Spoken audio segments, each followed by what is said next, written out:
કે આજે જ્યારે રાજુભાઈ અમારી સાથે નથી, આમ આદમી પાર્ટી સાથે નથી, એ વાતનું દુઃખ તો છે અને છે જ, પણ એમણે એક વાત ગુજરાતની જનતાથી છુપાવી, જે વાત હું તમારા સુધી મૂકવા માંગુ છું કે રાજુભાઈ આવું પગલું કેમ ભરવું પડ્યું.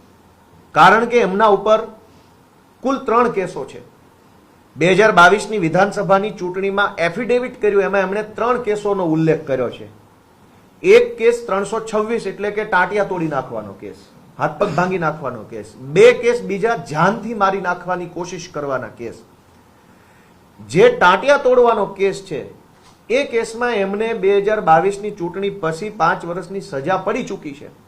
અને જે સજા એ વખતે પડી ત્યારે પાર્ટીમાં અમારે બધાય ચર્ચા થઈ હતી, ત્યારે ખૂબ ડરતા હતા કે હવે શું થશે. ત્યારે અમે બધાએ કીધું કે કોઈ ચિંતા કરવાની જરૂર નથી, આ બધું કોર્ટમાં આપણે સારી રીતે બધા આગળ વધીશું.